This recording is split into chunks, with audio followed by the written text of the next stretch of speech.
Were you at all nervous for Trump?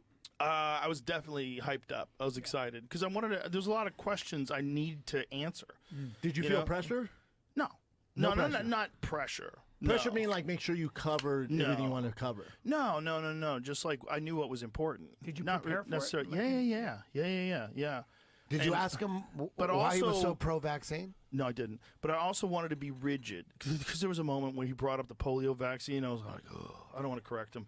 I don't want to show like when have you ever seen the chart of when polio actually dropped off when the vaccine was introduced? I reference it all the time. It's all bullshit. Yeah, that's a rough one.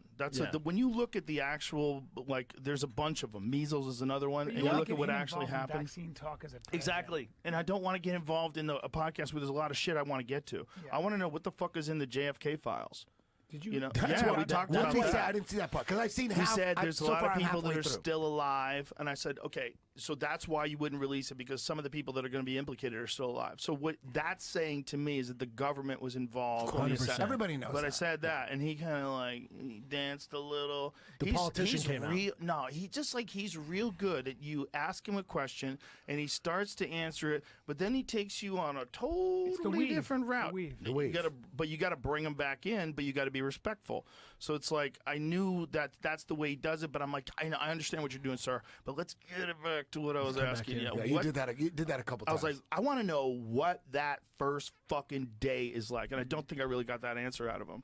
I don't think he remembers. I think he does. What I'm talking about is like this feeling of now you have to appoint 10,000 people, and now you have to figure out how this machine works when you've never governed at all, and they don't show you any of that when you're running for president. It's not like a training program. Details. Like, hey, Brendan, you might be president, so we're going to show you. This is how deals get made. Yeah. I like what he said about John Bolton. He said, yeah, he's a whack job, but you know what was cool about him? When I went to fucking Iran and I had John Bolton, they all knew he was he was ready to drop bombs.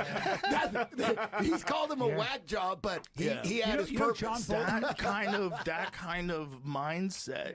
You know, the problem with the Trump stuff is just that the people look at the inflammatory things he says, the crazy shit, and they define him by that. But you also have to remember this is a very bizarre combination of an entertainer and a businessman. So it's an entertainer that, like, he's like a comedian, man. He says funny shit. He does it all the time. Very funny. He's always, Constantly when he makes roasting. fun of Biden. Constantly roasting.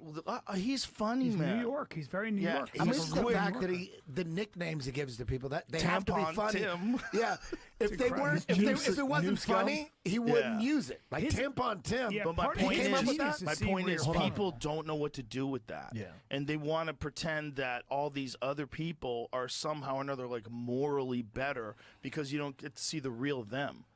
Like, I don't buy that. I don't think you should either. I don't think that's how people really are. I think, and when you see over and over and over and over again the media manipulating things and lying about things to make him seem way worse than he Call is. him Hitler? You should be suspicious. Yes. You should be There's real a reason suspicious. why they're doing that. Exactly. Joe, Because they don't want to lose that job. They're in desperado mode now. Did you have a different perspective after? You don't know him well, right? I don't know him at all. But I after sitting literally down for never 3 hours- had a conversation with him other than "nice to meet you, sir." And he complimented me. I said, "Thank you. You're really good at this UFC stuff." Yeah, like no that kind of shit. thing. Yeah. Like, thank you, sir. But after 3 hours, did you have a different impression of him or no? Yeah. Well, I mean, he's a businessman. Bottom line, he likes making deals. That's what it is. Like, that's his whole thing. And he's got this ability to just keep going. This is what's crazy. Like, the podcast is 3 hours long. The guy didn't pee before the podcast. He didn't pee after the podcast. Maybe he had a just little left. catheter. Maybe And he he was drinks wearing a more diaper. Diet Cokes than me. But he didn't drink anything during the podcast. Gangster. He just sat here and we talked, and they were freaking out there because he was 2 hours late for something he was doing in Michigan. He didn't give a fuck. He's like, I know this is going to be bigger than that. Let's just keep going. We did 3 hours.